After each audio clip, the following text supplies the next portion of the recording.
नमस्कार डॉक्टर साहब, सभी को मेरा नमस्कार। सबसे पहले मैं अपना परिचय दे देता हूं कि मैं डॉक्टर रंजन कुमार, कृषि विज्ञान केंद्र में बिरौली में मैं वेटनरी साइंटिस्ट हूं। आज का ये डॉक्टर साहब टॉपिक है feeding management of periparturient और ट्रांजिशनल काउ।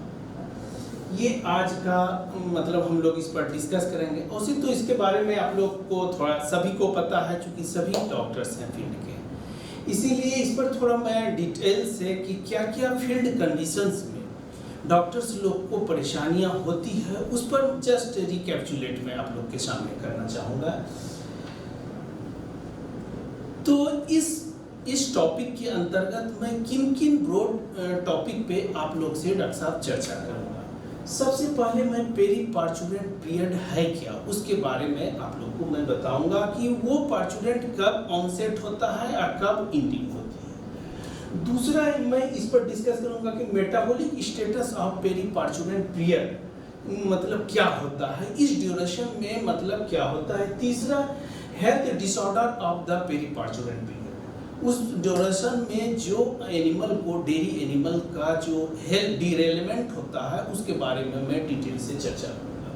तीसरा कि पेरी पार्चुरेंट ड्यूरेशन में जो पर्टिकुलर डिजीज है रिप्रोडक्टिव रिलेटेड और मतलब उसका एडजेसेंट, उसके बारे में मैं आप लोग को चर्चा करूँगा। तीसरा न्यूट्रिशनल स्ट्रेटजी, मतलब इस ड्यूरेशन में खास करके विशेष ध्यान देना होता है पशुओं को, खास करके डेयरी एनिमल को, तो उसका क्या स्ट्रेटजी होगा, किस ढंग से उसको खाना पीना देंगे, उसके बारे में मैं डॉक्टर साहब चर्चा करूंगा। चौथा कंक्लूजन। आइए सबसे पहले मैं पेरी पार्चुरेंट क्या है।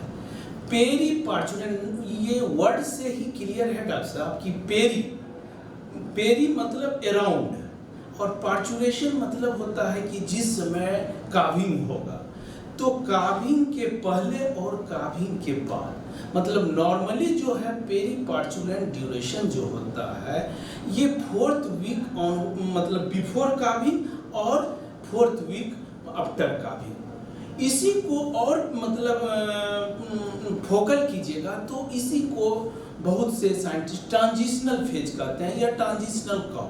तो ट्रांजिशनल काउ बहुत से साइंटिस्ट ने जो कि एकदम फाइनलाइज किया है कि 3 week before the calving and 3 week after calving वो ट्रांजिशनल पीरियड होता है।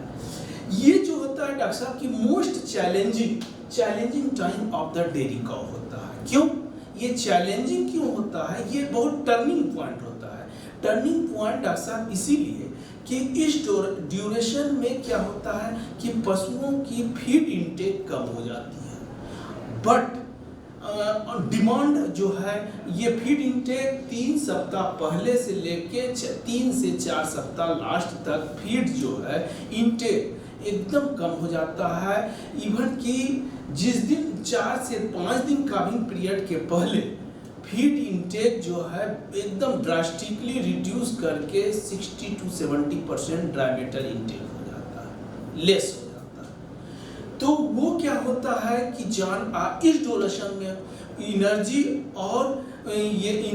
और प्रोटीन और इवन ग्लूकोज की काफ़ी डिमांड होती है। क्योंकि पहला तो काविंग होगा, उसके बाद काविंग होने के बाद डॉक्टर साहब कि मिल्क प्रोडक्शन होगा, लैक्टेशन स्टार्ट होगा, तो उसमें एनर्जी और प्रोटीन दोनों चाहिए। तो इसीलिए ये मोस्ट चैलेंजिंग और turning point of the productive animal और रिप्रोडक्टिव फेज, क्योंकि ये जो होता है लेट प्रेगनेंसी, पार्चुरेशन और ऑनसेट ऑफ लैक्टेशन, ये फेज इंक्लूड है। इस फेज में होता क्या है, सबसे पहले जो फीड इंटेक घटता क्यों है, तो डॉक्टर साहब इसमें हार्मोनल चेंज होता क्या है, जब काविंग मतलब टर्मिनेशन फेज पे होता है तो प्रोजेस्टेरोन जो है डिक्लाइन पीक से धीरे धीरे घटते जाता है, और जिस दिन काविंग होना रहता है उसके 1-2 दिन पहले या कुछ दिन तक एस्ट्रोजन बढ़ने लगता है। तो ये हार्मोनल, और ये तो मैं रिप्रोडक्टिव हार्मोन के बताया, इसी ढंग से और बहुत से पिट्यूटरी हार्मोन है, ये मतलब हार्मोनल चेंजेज होता है, जिसके परिणाम स्वरूप क्या होता है reduction in dry matter intake. Dry matter का जो खाना सीधे कि खाना जितना चाहिए उतना नहीं खाता है। अब कितना नहीं खाता है उसके बारे में मैं आगे मैं डिस्कस करूँगा डॉक्टर साहब। डिफिशियंसी, इसके रिजल्ट क्या होता है? डिफिशियंसी या इम्बैलेंस ऑफ द न्यूट्रिएंट्स होता है। और क्या होता है? हाई इंसिडेंस ऑफ, जिसका परिणाम क्या होता है कि मेटाबॉलिक डिजीज और या पेरीपार्चुरेंट डिजीज जैसे कीटोसिस, मिल्क फीवर, क्या कहते हैं फैटी लीवर सिंड्रोम, इस ढंग के डिजीज जो है रियकर हो जाता है। तो periparturient nutritional measurement of the disease is responsible for metabolic disease of the first 2 week of the lactation. ये कौन डिजीज? मिल्क फीवर में बताया, कीटोसिस बताया, अच्छा रिटेंशन ऑफ प्लेसेंटा भी इसका एक कंसिक्वेंसेस है। एवोमेजर डिस्प्लेसमेंट भी होता है। फिर देखिए होता क्यों है डॉक्टर साहब, ये देखिए कि ये गेस्टेशन, ये पहला जो इस स्लाइड में मैं आप लोग को डॉक्टर साहब बताना चाहता हूँ, ये GEST गेस्टेशन पीरियड मतलब गेस्टेशन मतलब जिस समय जानवर के पेट में बच्चा है और जिस समय बच्चा होने के बाद ये लैक्टेशन, उधर वाला जो है लैक्टेशन रिकॉर्ड है, मतलब रिक्वायरमेंट है। आप देखिए ME मतलब मेटाबॉलिक एनर्जी, ये 0.8 मेगा कैलोरी एनर्जी चाहिए गेस्टेशन में, मतलब गाभी जिस समय पेट में बच्चा है 1 महीना पहले, और जिस समय की डिलीवरी मतलब गाभिन होने के बाद 11 मेगा कैलोरी एनर्जी चाहिए। बताइए कि मतलब इस समय और उस समय मिल चुके, उस समय इसीलिए बढ़ गया कि उस समय मिल्क प्रोडक्शन करना है, तो ये एनर्जी का डिफरेंस में। उसी ढंग से क्रूड प्रोटीन का देखिए, जिस समय लास्ट मंथ में पेरीपार्चुरेंट के लास्ट मंथ के गाभिन में 117 ग्राम चाहिए प्रोटीन, और जिस समय दूध देती है 140 ग्राम नक्शा चाहिए। तो देखिए एनर्जी कितना फ्लैक्चुएशन हो रहा है। कैल्शियम क्या है? जो कि सबसे इंपॉर्टेंट मिल्क का कंपोनेंट है, वो 10 ग्राम चाहिए मतलब ये लास्ट मंथ ऑफ द गाभिन, और जिस समय दूध देगी जानवर, लैक्टेशन स्टार्ट होगी, उस समय 23 ग्राम पर डे चाहिए। फास्फोरस देखिए 5 ग्राम 5.4 ग्राम चाहिए, और देखिए लैक्टेशन के पीरियड में दूध देने के समय 9 ग्राम। उसी ढंग से मैग्नीशियम 0.2 ग्राम, और जिस समय की दूध स्टार्ट होगा 1 ग्राम। तो इससे आप समझ सकते हैं कि पेरीपार्चुरेंट पीरियड जो है ये कितना चैलेंजिंग पीरियड है, ताकि ये सबसे बड़ी कि कैल्शियम की होम्योस्टेटिस मेंटेन कैसे करना है, नहीं तो जानवर milk fever, down count syndrome, ये सब तरह कीटोसिस तरह के। अब फैल्योर इस पीरियड में डॉक्टर साहब होता क्या है कि फैल्योर टू स्मूल, कि इसमें जो एनर्जी, प्रोटीन और कैल्शियम और फास्फोरस जो बताया, इस पर मतलब इतना डिफरेंस है, जिसके कारण ये क्या होता है, एसिडोसिस हो जाता है, लेमिनाइटिस होता है, एवोमेजर डिस्प्लेसमेंट होता है, कीटोसिस, फैटी लीवर सिंड्रोम होता है, रिटेंशन ऑफ प्लेसेंटा हो जाता है, मेस्टाइटिस, इवन मेस्टाइटिस भी इसका एक कंसिक्वेंसेस है, हाइपोकैल्सीमिया, जो कि आप मिल्क फीवर से जानते हैं। ये डॉक्टर साहब मैं एक टेबल बनाया हूँ कॉन्साइज हुए कि जब देखिए कि जब एनर्जी की डिफिशियंसी होगा या एक्सेस होगा, तो उससे कौन मतलब इस साइड में डिफिशियंसी है, इस साइड में एक्सेस है, और उसके कंसिक्वेंसेस से रिलेटेड डिजीज है। देखिए डिस्टोकिया जो है, एनर्जी और प्रोटीन के अगर डिफिशियंसी होगा तो वो डिस्टोकिया काउज करेगा। क्यों? अगर एनर्जी नहीं हुआ अप टू लेवल और प्रोटीन नहीं हुआ, तो आपका नॉर्मल जो काविंग है वो हो ही नहीं पाएगा, जो कि कंसिक्वेंसेस क्या होगा, ये आपको डिस्टोकिया होगा। अगर एक्सेस यही हुआ, अगर एक्सेस हुआ energy, protein, calcium, phosphorus, vitamin D, तो dystocia, retention of placenta, ketosis, MAST, mastitis है डॉक्टर साहब, तो ये सब उसी ढंग से मिल्क फीवर, कैल्शियम, ये है हाइपोमैग्नीशियमिक टेटिन। अगर मैग्नीशियम की डिफिशियंसी होगा तो आप लोग खुद जानते हैं मैग्नीशियम का बहुत बड़ा इंपॉर्टेंट रोल है कि मस्कुलर कंस्ट्रक्शन में, तो ये हाइपोमैग्नेसिमिक टिटेनी, मस्कुलर वीकनेस होगा।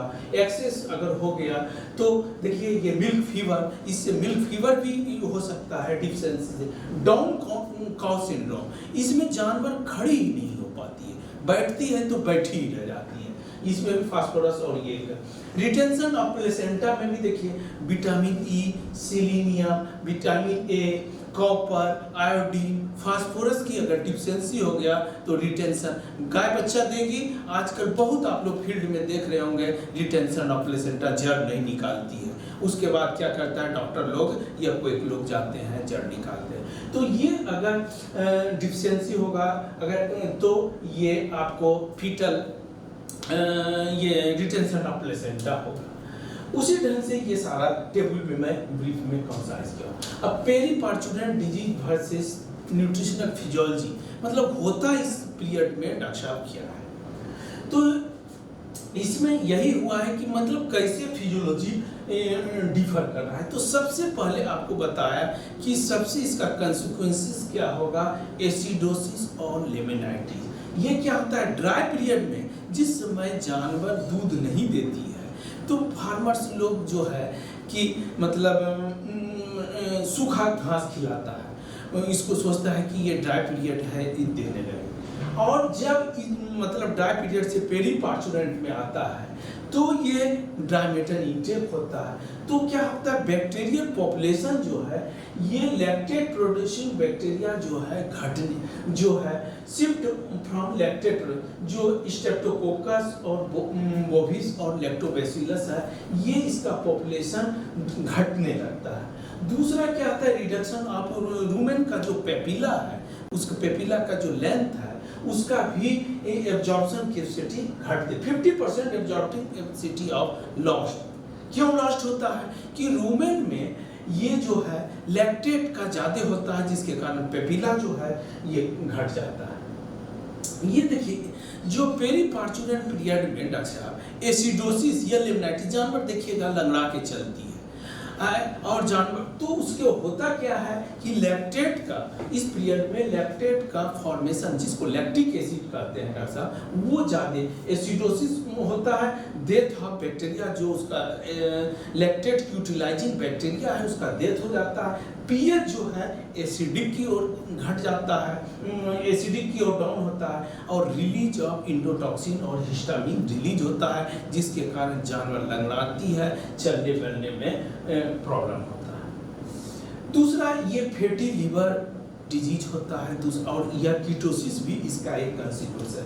इसमें क्या होता है इम्बैलेंस, कीटोसिस में डॉक्टर साहब क्या है इम्बैलेंस ऑफ एनर्जी होता है। एनर्जी क्या है, जब एडवांस प्रेगनेंसी मतलब पेरी पार्चुरेंट में एनर्जी की ज़्यादा डिमांड रहती है, और उसके बाद भी देख रहे थे एनर्जी की, तो जितना डिमांड आता है उतना रिक्वायरमेंट नहीं होता है ग्लूकोज का भी उस समय, चूंकि फीटस में बच्चे को फूड के लिए एनर्जी और प्रोटीन की बहुत जरूरी होता है, और उतना नहीं मिल पाता है। परिणाम क्या होता है इसमें डॉक्टर साहब कि कीटोसिस कंसिक्वेंसेस होता है।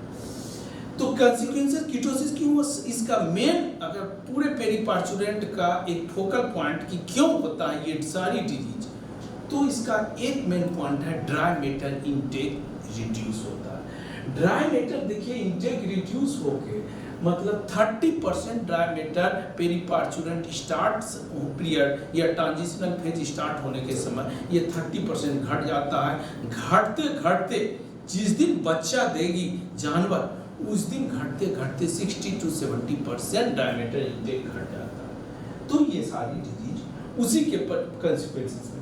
रिटेंशन ऑफ प्लेसेंटा ये भी पेरी पार्चुरेंट का एक कंसिक्वेंस है। इसमें सेलेनियम डिफिशिएंसी, मिल्क फीवर भी, कैल्शियम का घटेगा, milk fever, periparturient, immune system भी सप्रेस हो जाता है कि काम ठीक से नहीं करता है।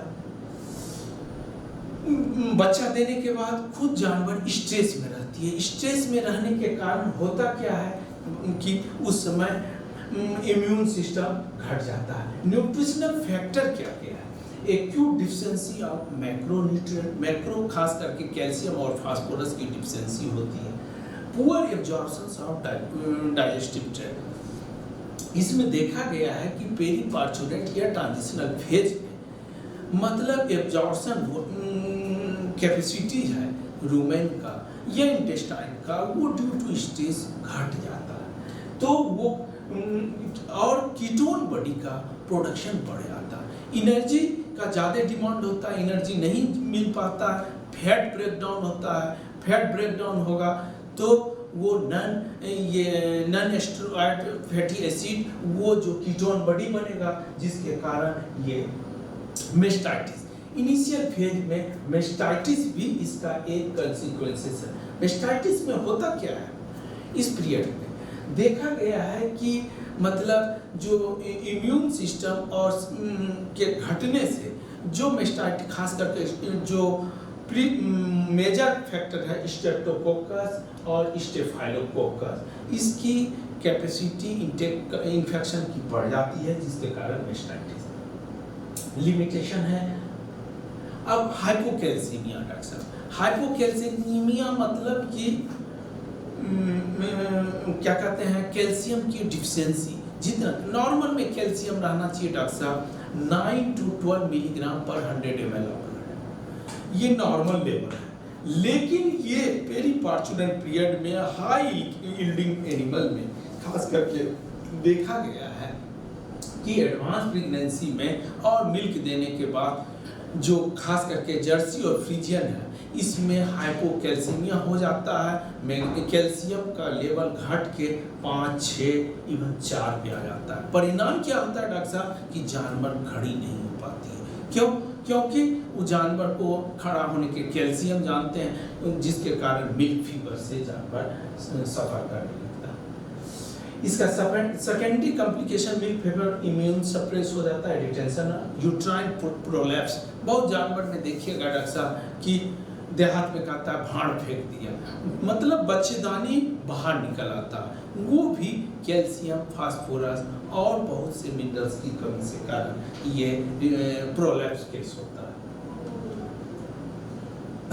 अब मैं फीडिंग मैनेजमेंट ऑफ डॉक्टर साहब फीडिंग मैनेजमेंट ऑफ पेरी किस ढंग से इस ड्यूरेशन में फीड जानवर का फीडिंग करना चाहिए। तो successful prevention of periparturient disease, increase potential of reproduction, मतलब इस ढंग को ऐसा करेंगे कि रिप्रोडक्शन और जानवर की हेल्थ, पशु की हेल्थ मेंटेन है। इसके लिए क्या क्या स्ट्रेटेजी आप लोग की होनी चाहिए। सबसे पहले मैक्सिमाइज ड्राई मैटर इंटेक, मतलब जानवर किस ढंग से ड्राई मैटर जो रिक्वायरमेंट है 2.5 से 3 से 3.25% ऑफ बॉडी वेट, तो वो मेंटेन किस ढंग से करें। दूसरा स्टोमोनिल रूमेन पेपिला का जो बताया लेंथ घट जाता है, उसका डेवलपमेंट किस ढंग से होगा। निगेटिव एनर्जी जो हो जाता है उसको हम मिनिमाइज करेंगे, एनर्जी और प्रोटीन के बैलेंस को जो निगेटिव हो जाता है उसको मिनिमाइज करेंगे। और मेजर इम्फेसिस कैल्शियम हिमोस्टेसिस को कैसे, कैल्शियम के लेवल को कैसे मेंटेन करेंगे और इम्यून सिस्टम को। तो ड्राई मैटर इंटेक, तो ड्राई मैटर इंटेक पता है कि घटने लगता है, ये घटता क्यों है। तो सबसे पहले फिजियोलॉजिकल फंक्शन, स्ट्रेस में जानवर रहती है, मेटाबॉलिक में बताया है कि हार्मोनल चेंज होता है एंड अदर डाइट कंपोजिशन के भी कारण ये घटता है। अब maximise dry matter intake doctor साहब कैसे करेंगे, मतलब जानवर को हम कहते हैं ज़्यादा खिलावा। रिकॉर्डिंग आप ड्राई मतलब कितना आप ये ऑब्जर्व कीजिए कि जानवर को कितने फीड दिया, कितना फीड छोड़ा। आप ये ऑब्जर्व कि जानवर को जितना रिक्वायरमेंट है उतना पूरा हो रहा है कि नहीं, उतना दीजिए। ये देखिए कि जानवर की रिक्वायरमेंट क्या है, 3% ऑफ 3% मतलब होना चाहिए। 100 किलो का है तो 3 केजी, और जैसे कि 400 किलो नॉर्मली है तो 400 किलो बॉडी वेट को 12 केजी ड्राई मैटर इंटेक होनी चाहिए। तो ये आप कैसे कि जानवर को जितना दिए उतना खाया, कितना बचा, इससे आप भूसा में 80 to 90% ड्राई मैटर रहता है। ग्रीन फोडर में आप सब जानते हैं कि 10 से 15% ड्राई मैटर रहता है। तो इस ढंग से आप देखिए, दाना में 80 से 90% ड्राई मैटर, इस ढंग से आप उसको देखिए कि कितना वो इंटेक हो रहा है। अच्छा, रूमेन पेपिला का जो उसके भी ग्रोथ को बढ़ाएंगे। इस ढंग से हम मतलब डाइट को फार्मूलेट करेंगे कि उसका मतलब इंटेक रूमेन के पेपिला का बढ़े। एनर्जी एंड प्रोटीन के भी बैलेंस को हम मेंटेन करेंगे। Provision of properly manage high energy, चूंकि एडवांस प्रेगनेंसी में high energy and low fibre diet increase, इस ड्यूरेशन में हाई एनर्जी और लो फाइबर डाइट को बढ़ाएंगे। अच्छा, फीडिंग ऑफ ग्लूकोनियोजेनेसिस प्रिकर्सर, जो कि ग्लूकोनियोजेनेसिस मतलब ग्लूकोज का जो प्राप्त होगा वो मतलब ग्लूकोजेनिक नहीं होगा, अदर देन ग्लूकोज होगा, जैसे कि प्रोपाइलिन ग्लाइकॉल। एडवांस प्रेगनेंसी में लास्ट महीने में ये एक जेल आता है मार्केट में, उसको हम लोग जानवर को खिलाएंगे। कुछ फैट भी हम दे सकते हैं, फैट बाईपास फैट भी देंगे, जिसके कारण एनर्जी उसको रेडीमेड मिलेगा। प्रोटीन के लिए क्या करें? प्री पार्टम प्रोटीन डिपेंड्स, मतलब होता क्या है कि प्री पार्टम में प्रोटीन भी बहुत उसको रिक्वायरमेंट होता है, जिसके कारण देखिएगा गाय बच्चा दिया, गाय 1 महीने के अंदर देखिएगा दुबला हो गई। दुबला होता क्या है कि अगर उसको प्रोटीन रिक्वायरमेंट नहीं मिलेगा तो बॉडी का प्रोटीन टूट के जानवर के प्रोटीन रिक्वायरमेंट में जाता है। परिणाम क्या होता है? मसल टूटता है। परिणाम क्या होता है? जानवर दुबली पतली हो जाती है। देखिएगा मोस्टली देखते हैं देहात में, और 1-2 महीने के बाद वही जब खाना पीना ठीक होता है, स्ट्रेस से रिकवर हो जाती है, जानवर देखिएगा मतलब पूरा बॉडी कंडीशन गुड हो जाता है। तो वही होता क्या है कि प्रोटीन बॉडी का मसल से टूटता है, बॉडी का फैट टूटता है, जिसके कारण कि वो नॉन स्टेरॉइड फैटी एसिड बनता है, कीटोन वो बनने लगता है, कीटोन बॉडी, जो कि प्रॉब्लम होता है। इस समय हम बाईपास फैट भी बोले। बाईपास फैट देने से पर्पस वही कि एनर्जी जो है वो जानवर को मतलब रेडिली मिले और जितना रिक्वायरमेंट है वो मिलता रहे। मिनिमाइज निगेटिव एनर्जी बैलेंस, वो कहे कि बाईपास फैट जानवर को हम कम से कम 100 से 200 ग्राम पर डे, बहुत से मार्केट में है, उसको हम लोग ये पेरी पार्चुलेंट पीरियड में बाईपास फैट जरूर रिकमेंड कीजिए। कैल्शियम हीमोस्टेटिस, कैल्शियम हीमोस्टेटिस पे भी हम लोग ध्यान देंगे कि कैल्शियम का जो लेवल है ये 9 से 12 मिलीग्राम पर 100 ml, ये जो लेवल है इसको मेंटेन करेंगे। इसको मेंटेन करने के लिए हम लोग क्या करेंगे कि बताएं कि प्रोपाइलिन ग्लाइकॉल, ये कैल्शियम उसको भी हम 100 से 150 ग्राम पर जानवर को देंगे। डाइटरी जो अभी रिसेंट क्या है, डाइटरी केटाइन एनायन का ये एक स्पेशल फार्मूलेटिंग फीड्स है, मतलब उसको हम चूंकि ये कैल्शियम और फास्फोरस का मेंटेन के लिए a more recent area on active milk fever research relative to both inciting factor as well as possible prevention and foreign generation, so calcium phosphorus milk fever में ये पोटासियम का ये भी बहुत बड़ा रोल है। तो ये जो डाइटरी केटाइन एनायन का जो कॉम्बिनेशन है ये देंगे तो इसके भी कारण आपको मतलब कैल्शियम हीमोस्टेटिस मेंटेन होगा।